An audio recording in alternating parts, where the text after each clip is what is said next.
Hello, I'm back in the Undercliffs again today, and I'm here with Claire from Purple Ladybird Art, and we're going to be doing a little bit of nature journaling and sketchbook painting here in the Undercliffs.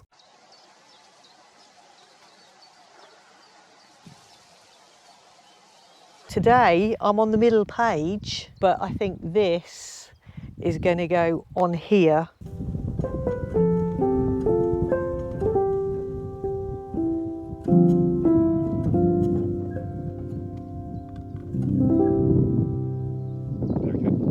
Right, so I've literally got down a quick sketch using my HB pencil. It's seen better days, but I love this pencil. Literally 5 minutes. I'm not going to win any awards for this sketch. You've got to be able to feel bothered to be able to sketch, if that makes sense. Yeah.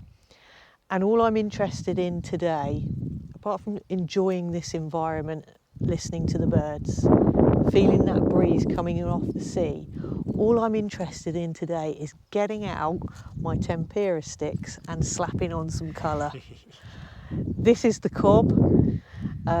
There's houses up here, but I'm not going to get bogged down into that detail, because then I start fussing and I start getting too detailed and then the moment's gone. So it's about capturing the essence of this afternoon, I think, rather than sitting here doing a detailed sketch.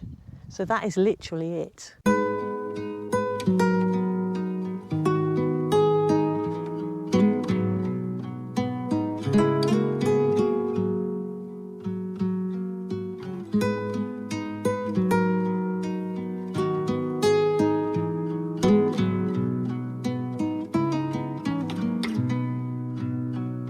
Claire, your videos focus quite a lot on sketchbook techniques and art materials. Would you show us through your sketchbook before we go and tell us a little bit about the materials you brought with you today? So I tend to adapt my art kits for depending on where I'm going. So if I'm travelling on holiday, if I'm going down to Cornwall, like today, out plein air, I will adapt my kit. And today I threw in a load of tempera art sticks. I don't know if you've ever used those, but I love them. I'm obsessed. They might melt in the sun, but you know, trials and tribulations, of painting plein air. I've got some Faber-Castell oil pastels in here. I love these at the moment. And hiding under here are my Neocolor 2s. But I bought my Dilutions Ranger sketchbook, and I love the pages in here. They're nice smooth pages, and they can take a bit of wetness from the paint and any mixed media, but I tend to use my Derwent Inktense pencils in here. Today I have bought a set of 12, and I noticed, Alex, you have a recommendation of 12, maybe 24 if you're feeling a bit flush. I don't know if I've matched those 12, but I know that you had a poppy red in there. I think I've got a cadmium yellow with me today. I've got a burnt orange, and then I popped in a couple of greens, and I've got the spring green, which is quite limey, and the foliage today around, especially these ferns in front of us, certainly have the spring green in them. And then because we are on the coast and it's absolutely beautiful today, there's turquoises in there. I have got Malibu, which is this one here. That's one of my favourite ones. That's the one I use for the the skylark, the background on that skylark. Yes, is that the one you used? That was Malibu. Lapis blue. Yeah.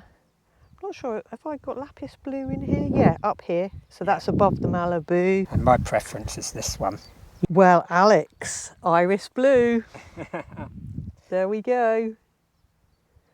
So iris blue.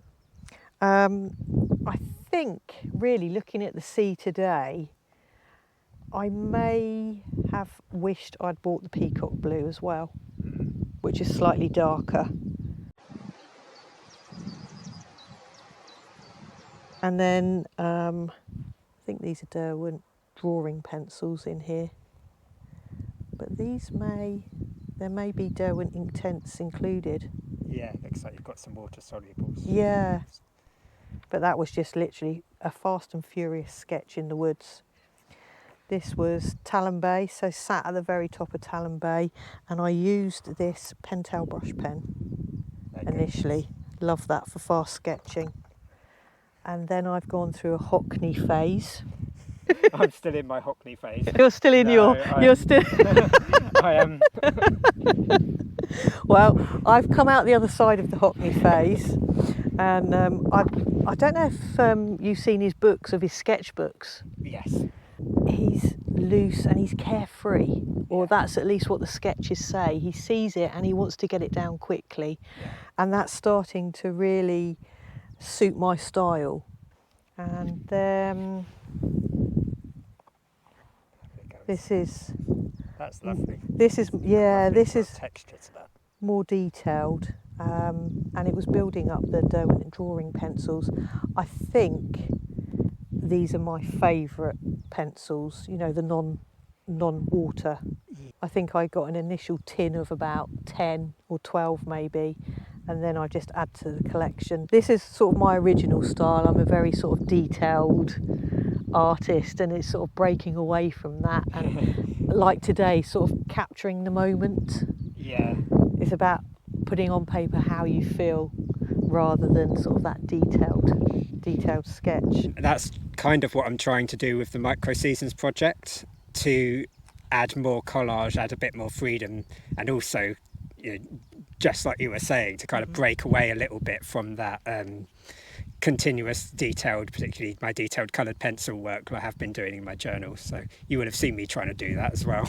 Well, yeah, I mean, and I think they say to artists, don't they, what's your style, or you'll get your own style. My style's changed so much over the years, and I've gone from doing sort of botanical, detailed watercolour sketches and paintings to just wanting to capture this beautiful environment and the feelings that you have. It's not artwork that I'm going to be selling, it's in my sketchbook. It's given me a freedom. And that's what the sketchbook does. So having an art material addiction, it could be worse, couldn't it? But these are the Tim Holtz Distress crayons. They water soluble as well? Yes, yeah. And they do dry. I've had a piece of paper over this protecting it from the other page, but that has dried. So yeah, that was Stourhead.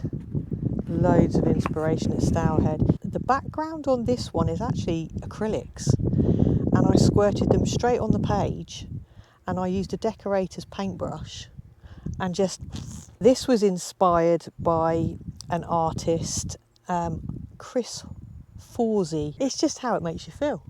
Jelly plates. These were jelly plate printing, and then so I pre-painted the page. Then I went out and just did some pencil over the top, and this was just a view of the woods. But the jelly prints are just great fun. It's the randomness as well. It's the fact that you've created something like this that is, you can't create that thinking about it. It has to be completely free and random, and then you can take that randomness and do something with it.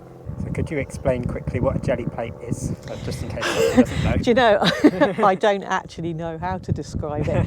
It literally is a slab about 1 centimetre thick, and it's jelly. It's like see-through jelly, and you can use it for printing. So you could put acrylic pens on there, you could put gouache on there, watercolour, acrylics, and then you just put your paint on there, literally turn it over and print, or put your paper on the top and print. Did this in the greenhouse last week. It was absolutely sweltering, but I used the Derwent Inktense paint pan set. Yeah, that's the one that I use most of the time. Was it the 24? Was it the smaller one? Yeah, it was a smaller one. Right. I was mixing that one as well with the racing green. Yeah. To get a darker mix on there, and again it was just a quick sketch. Then I went over in a more detailed, thicker wash, and then I finished off with the Derwent Inktense pencils in dry form. Oh, that works. So I didn't bother as wetting long as it them. never sees any water. Yeah. You don't want that. Yeah, as long as the brush pen doesn't go near it now.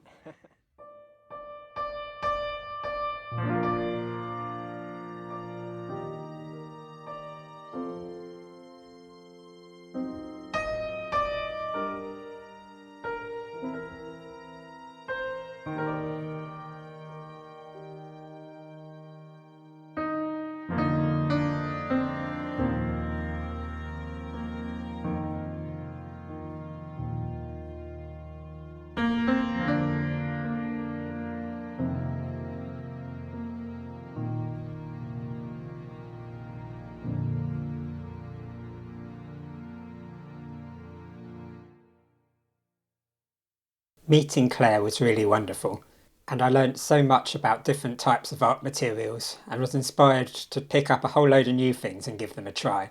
I got back to the studio and launched straight back into my micro-seasons project, feeling inspired to carry on after the time out with Clare. The next 2 pages I'm working on are both related to flowers, and I was looking at the flowers in March, increasingly a few months behind in my nature journal. So I was looking at these 2 different flowers in March, the first being the crocuses and then the primroses coming out in the back garden, and I decided to use tissue paper on both of them. I was also doing this during International Nature Journaling Week, so I had the pleasure of watching a class with Lee Putman, and I was learning about fine liners while painting my crocuses. I'm using tissue paper in 2 different ways on these 2 pages. I wanted to emphasise the flowers, but emphasise them differently. So first I did the painting of these crocuses, which you're seeing now. With this one, I wanted to lay the tissue paper over the top, glue it down, and then cut the painting out, which you'll see in a moment. So with this one, it was a very careful process of trying to remove the tissue paper around the painting. I'll let you watch the rest of the process. A lot of time was spent doing the crocus paintings in the first instance. The tissue paper was really the final step. I'll be back in a moment to show you through the second page.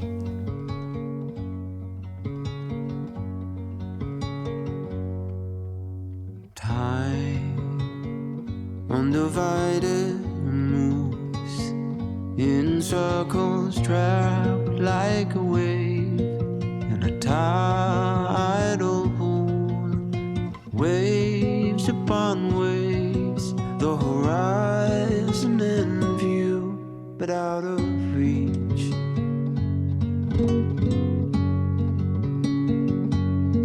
I've been saying that something needs to change.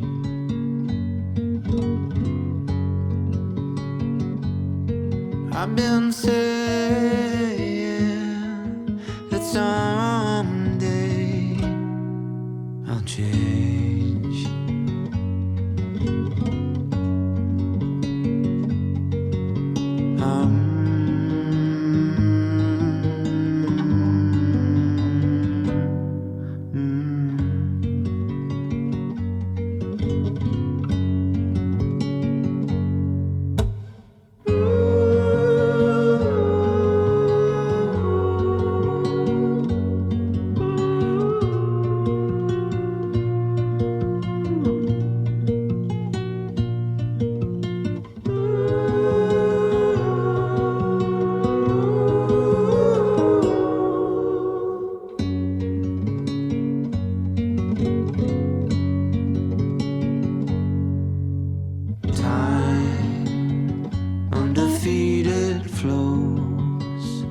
Like water pulled by the moon, the froth and the brine rise up and touch my skin.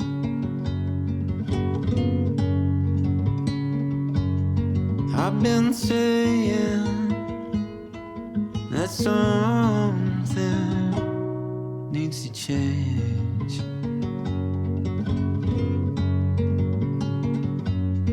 I've been wallowing in my own skin.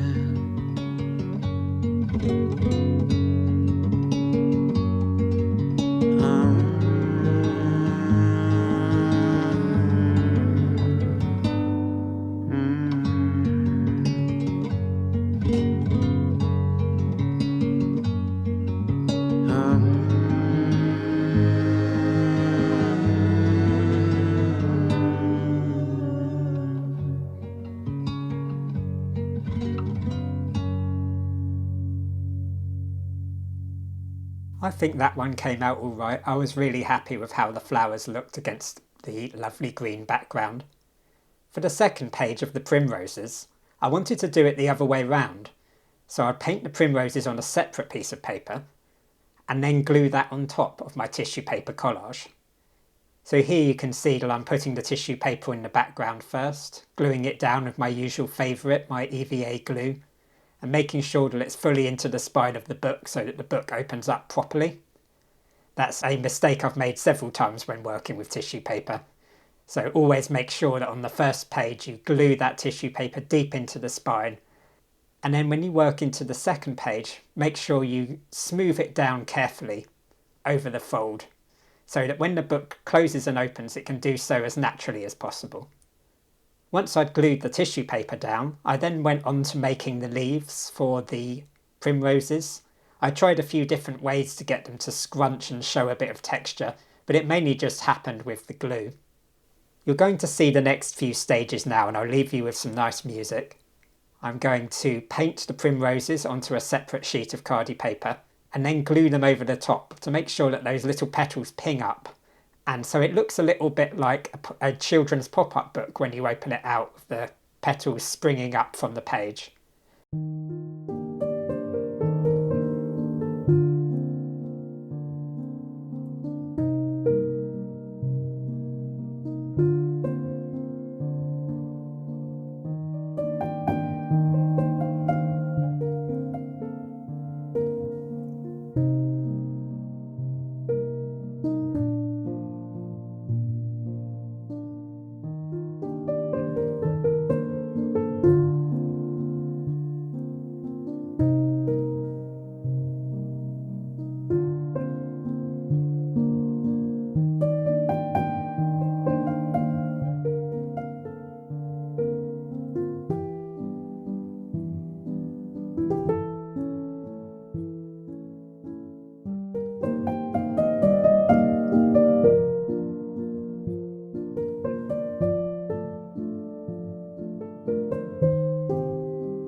I'm really happy with how these 2 pages came out. I hope you like them, and I hope you enjoyed the chat with Claire earlier in the video. In the next few videos, I'm going to be taking a break from the Micro Seasons project to celebrate the publication of my 2 books, How to Draw a Tree and How to Draw a River. I'm really looking forward to putting these videos together for you to celebrate the books, so I hope you will enjoy watching them. Thank you so much for watching. Please do subscribe if you like my content. I'll see you next time.